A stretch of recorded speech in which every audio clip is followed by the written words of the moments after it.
आए अब पूरे सेंटेंस अरेंजमेंट के ऊपर सीखे गए सभी नियमों का संक्षेप में रिवीजन कर ले। सबसे पहले हमने जानकारी ये दी कि सेंटेंस अरेंजमेंट कुल मिलाकर 5 टाइप्स के होते हैं और इन 5 टाइप्स पर लगातार प्रश्न पूछे भी जा रहे हैं। इन 5 टाइप्स को हमने 2 टाइप में बांटा था। एक टाइप का नाम हमने रखा था शॉर्ट टाइप और एक टाइप का नाम हमने रखा था लॉन्ग टाइप।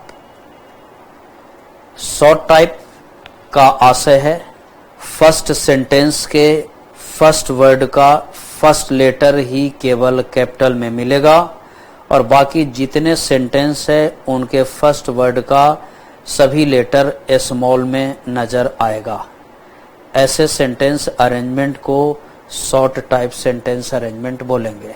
दोबारा बोल दें कि केवल फर्स्ट सेंटेंस का पहला लेटर कैपिटल से स्टार्ट होगा और बाकी जितने भी सेंटेंस है उसका पहला लेटर स्मॉल से स्टार्ट होगा। या शॉर्ट टाइप सेंटेंस में किसी भी वाक्य के अंत में आप फुल स्टॉप नहीं पाएंगे। ऐसे सेंटेंस को शॉर्ट टाइप सेंटेंस बोलेंगे। ऐसा मत समझेंगे कि शॉर्ट टाइप का मतलब कि बड़ा छोटा सेंटेंस और लॉन्ग टाइप सेंटेंस का मतलब कि बड़ा लंबा सेंटेंस। शॉर्ट बराबर कोई कॉमा कोई फुल स्टॉप नहीं और लॉन्ग बराबर जिस वाक्य के अंत में कॉमा और फुल स्टॉप दोनों देखने को मिल जाए या कॉमा या फुल स्टॉप में से कोई मिल जाए या जिस सेंटेंस का प्रत्येक वर्ड कैपिटल से स्टार्ट हो, ऐसे सेंटेंस को लॉन्ग टाइप सेंटेंस कहते हैं। शॉर्ट टाइप के सेंटेंस को हल करने के लिए हमने आपको ग्रामर के कुछ रूल्स बताए और ये बोले कि यदि इन रूल्स को ध्यान में रखा जाए तो आप सेंटेंस को हल कर लेंगे। इसके लिए हमने आपको 2 तरह के ग्रुप बनाने के बारे में जानकारी भी दी। एक ग्रुप आप किसी 2 रॉन्ग सेंटेंस का बना सकते हैं और एक ग्रुप आप किसी 2 राइट या करेक्ट सेंटेंस का भी बना सकते हैं। रॉन्ग का भी बना लें, उसके आधार पर भी ऑप्शन को एलिमिनेट कर दें, या राइट का भी बना लें, उसके आधार पर भी ऑप्शन को आप एलिमिनेट कर दें।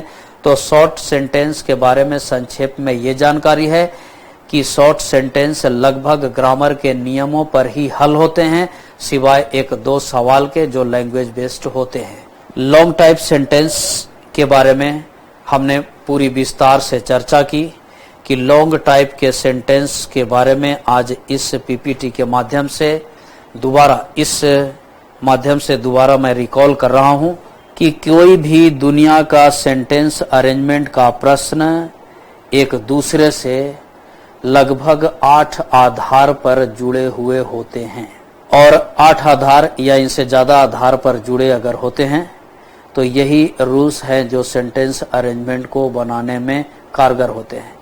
एक हमने आज सीखा कि फर्स्ट सेंटेंस के नाउन के रिपीटिशन के आधार पर भी सेंटेंस अरेंजमेंट आपस में एक दूसरे से जुड़ा होता है, अर्थात फर्स्ट सेंटेंस के सब्जेक्ट को रिपीट कर दे या फिर फर्स्ट सेंटेंस के ऑब्जेक्ट को रिपीट कर दे तो एक आधार होगा सेंटेंस अरेंजमेंट के प्रश्न को चुनने का, सब्जेक्ट के रिपीटिशन या ऑब्जेक्ट के रिपीटिशन का। दूसरा, जब ऑब्जेक्ट या सब्जेक्ट का रिपीटिशन फेल हो जाए तो दूसरा हमने बनाया या बताया कि इस सब्जेक्ट या ऑब्जेक्ट के अनुसार यदि प्रोनाउन भी है तो प्रोनाउन वाला सेंटेंस भी ग्रुप बनाने में कारगर होगा और यह प्रोनाउन वाला सेंटेंस भी उसके तुरंत बाद का सेंटेंस होगा। यदि सब्जेक्ट का रिपीटिशन भी नहीं हो, प्रोनाउन का रिपीटिशन भी नहीं हो तो तीसरी संभावना बनती है पोसेसिव एडजेक्टिव के रखने की। इस सब्जेक्ट के अनुसार पोसेसिव एडजेक्टिव वाला सेंटेंस भी हमारा अगला सेंटेंस चुना जा सकता है।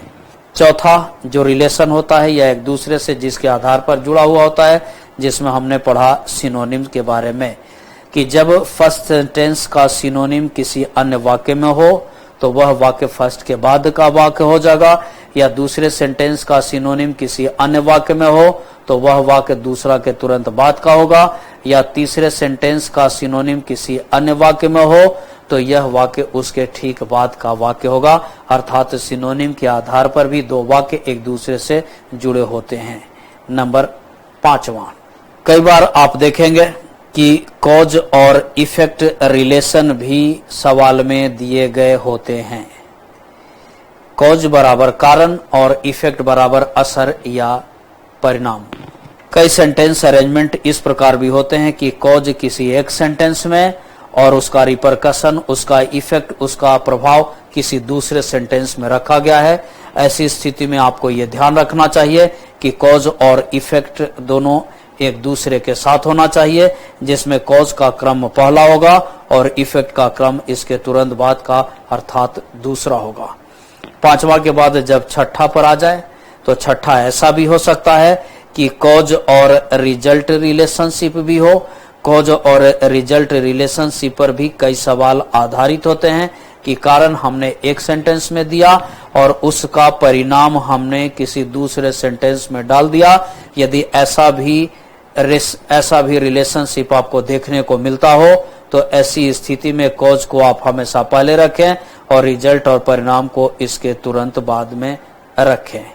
छठा के बाद नंबर 7वां, कई सवाल ऐसे भी होते हैं जिसे हम आप सेंटेंस और उसके एक्सटेंशन रिलेशन के रूप में आप जान सकते हैं कि सेंटेंस के कुछ बात एक सेंटेंस में कहा गया और उसी सेंटेंस की विस्तार से चर्चा किसी दूसरे वाक्य में कही गई, या किसी बात के बारे में लेखक ने जानकारी पहले सेंटेंस में दिया और कुछ जानकारी को दबा करके यह जानकारी किसी दूसरे वाक्य में रख दिया, या यह जानकारी विस्तार से दूसरे वाक्य में दे दिया।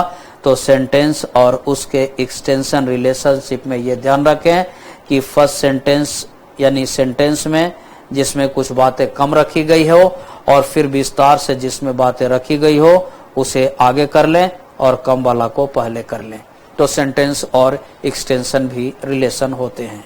ये 7 रिलेशन सेंटेंस अरेंजमेंट में होते हैं। तो इन 7 रिलेशन को आधार बनाते हुए हम और आप सेंटेंस को हल करें। इसलिए फिर सेंटेंस को हल करने के लिए, चूंकि ये टॉपिक टफ है और आपके समझ में थोड़ी अगर कम है, तो मैं बार बार एक बात पर दोहरा रहा हूं कि आप इन कंसेप्ट्स पर पकड़ विशेष बना लें और बनाने के क्रम में आप ध्यान में रखें। जैसे फिर एक बार कह रहा हूं दोबारा कि फर्स्ट सेंटेंस के सब्जेक्ट को यदि किसी सेंटेंस में रिपीट कर दिया जाए, लेकिन रिपीट करने के साथ साथ इसमें कंट्राडिक्टरी वर्ड नहीं होना चाहिए, इसमें एडिटिव वर्ड नहीं होना चाहिए, इसमें कंक्लूजन वर्ड नहीं होना चाहिए, इसमें कंडीशनल वर्ड नहीं होना चाहिए, तब ऐसी स्थिति में इस सेंटेंस को आप सेकंड सेंटेंस मान ले। अन्यथा इनमें से किसी भी वर्ड के होने की स्थिति में सब्जेक्ट के रिपीटिशन के बावजूद इसे सेकंड सेंटेंस आपको नहीं चुनना पड़ेगा। यह नियम ध्यान से समझ लें। नंबर 2, जैसे ही सब्जेक्ट का रिपीटिशन फेल होगा तो आपकी टारगेट शिफ्ट हो जाना चाहिए उस सब्जेक्ट या ऑब्जेक्ट के अनुसार प्रोनाउन खोजने की, अर्थात जिस पर स्ट्रेस हो उसके अनुसार प्रोनाउन खोजने की।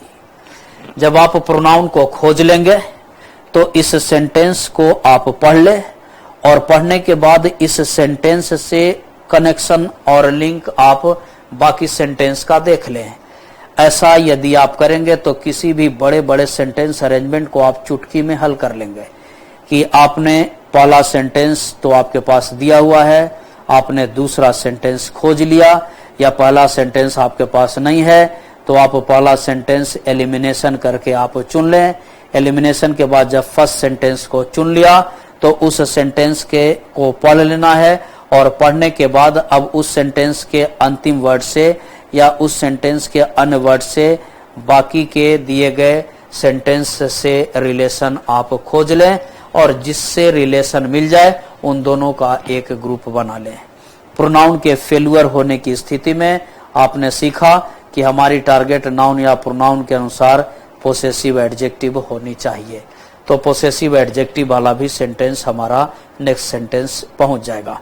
पोसेसिव एडजेक्टिव के बाद आपने यह सीखा कि यदि कोई दो सिनोनिम एक साथ दिया हुआ हो, या फिर फर्स्ट सेंटेंस या किसी भी सेंटेंस के किसी भी वर्ड का सिनोनिम किसी दूसरे सेंटेंस में डाला गया हो, रखा गया हो, तो ये दोनों सिनोनिम एक साथ आएंगे।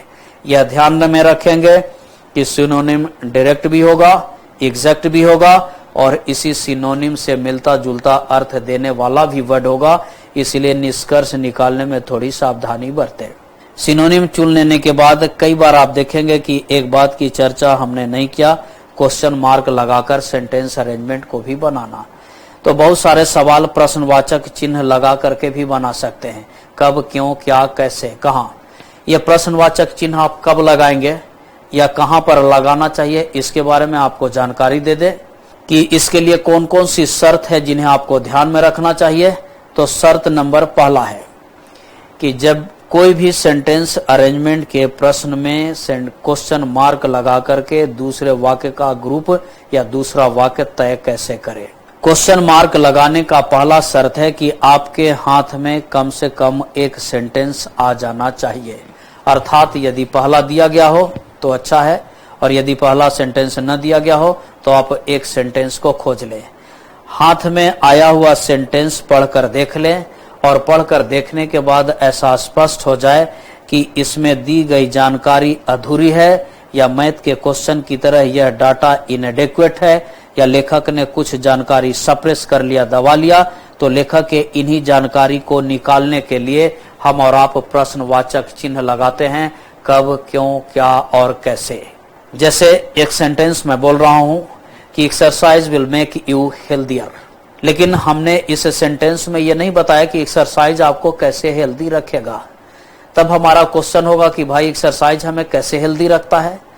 अब यदि इसका उत्तर जिस किसी भी सेंटेंस में होगा वह सेंटेंस इसके तुरंत बाद का सेंटेंस होगा, इसलिए यह भी आप समझ लें कि एक रूल है किसी भी सेंटेंस अरेंजमेंट के प्रश्न को हल करने का क्वेश्चन मार्क लगाना, लेकिन क्वेश्चन मार्क सब सेंटेंस के साथ नहीं लगाना है। सेंटेंस पढ़ने के बाद आपके दिमाग में यह स्पष्ट हो जानी चाहिए कि यह सेंटेंस DI है, डाटा इनएडेक्वेट है, जानकारी सप्रेस्ड है, जानकारी अधूरी है, हमें और जानकारी होनी चाहिए।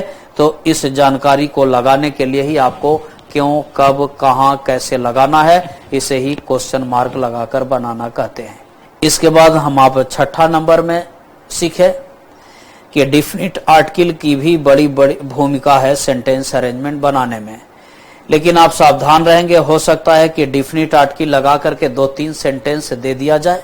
तब ऐसी स्थिति में आपको क्या करना पड़ेगा कि सबसे पहले पहला सेंटेंस से बाकी का लिंक खोजना पड़ेगा कि पहला के बाद दूसरा सेंटेंस किसे चुन लिया जाए, और जैसे ही दूसरा सेंटेंस खोज लेंगे तो उस सेंटेंस से आप लिंक खोज लें तीसरे का या चौथे का। तो संक्षेप में एक परिचय हमने ये दिया इस सेंटेंस अरेंजमेंट के ऊपर। अब आप इसी सेंटेंस अरेंजमेंट के ऊपर एक थोड़ी संक्षेप में जानकारी और भी मैं आपको दे रहा हूं कि आपके द्वारा बनाया गया कोई भी सेंटेंस अरेंजमेंट गलत है या सही, इस बात की जानकारी कैसे हासिल करें, कैसे चेक करें। आप सबसे पहले जैसे ही मान लिया जाए कि किसी भी प्रश्न का हमारा आंसर PSRQ आया, मान लिया, तो निष्कर्ष निकालना इस प्रकार से प्रारंभ करें। P के बाद यदि हमने S को रखा तो इसका उल्टा मतलब होगा कि S का रिलेशन P से कुछ न कुछ अवश्य है। और रिलेशन कैसा होगा, या तो P के नाउन की चर्चा इसमें होगी, या P के प्रोनाउन की चर्चा इसमें होगी, या P के पोसेसिव एडजेक्टिव की चर्चा इसमें होगी, या P के किसी वर्ड के सिनोनिम की चर्चा इसमें होगी, या P के क्वेश्चन मार्क की जानकारी इसमें देगी, या P नंबर में कॉज हो तो S नंबर में इफेक्ट हो, P नंबर में कॉज हो तो S नंबर में रिजल्ट हो, P नंबर में सेंटेंस अधूरा हो तो S नंबर उसका विस्तार हो, ये पॉसिबल है। अब S के बाद R को क्यों रखा, इसका मतलब होगा कि इस R नंबर का S से कुछ न कुछ रिलेशन होगा। S का R से रिलेशन नहीं होगा, R का S से रिलेशन होगा, तभी हमने S के बाद R को रखा। हमने S के बाद Q को क्यों न रखा, इसलिए कि S और Q में कोई स्पष्ट संबंध नहीं है। और फिर रिलेशन हमेशा वही 8 पर आएगा कि या तो एस के नाउन की चर्चा आर में हो या एस के प्रोनाउन की चर्चा आर में हो, जिसकी जानकारी हमने अभी पहले दी। आर के बाद क्यू रखा तो इसका मतलब होगा कि आर क्यू का रिलेशन आर से कुछ न कुछ होगा। अर्थात जब किसी अरेंजमेंट को आप बना लें तो घर पर ऐसा अभ्यास करके अपने कंसेप्ट को सही कर लें, ताकि एग्जाम के समय में आप प्रेशर में भी 2 या 2.5-3 मिनट में 20 सवाल को 100% एक्यूरेसी से हल कर सकें।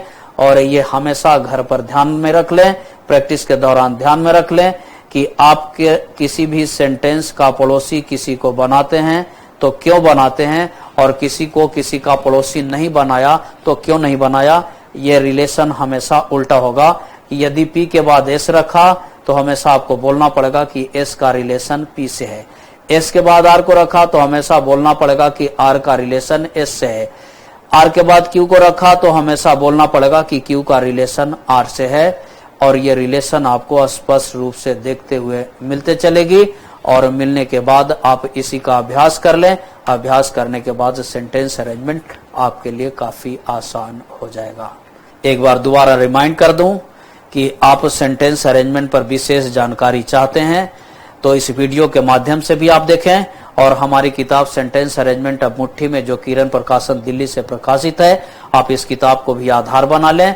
पूरे विश्वास के साथ ये बताऊंगा कि इस बुक में जितने भी रूल्स और रेगुलेशंस हैं, इसके टक्कर में या इस रूल रेगुलेशन की चर्चा अब तक न तो किसी बुक में की गई है, न ही किसी कोचिंग इंस्टीट्यूट में की गई है, और न ही किसी टीचर ने हिम्मत भी किया है इस रूल के चर्चा की। धन्यवाद। Thank you very much.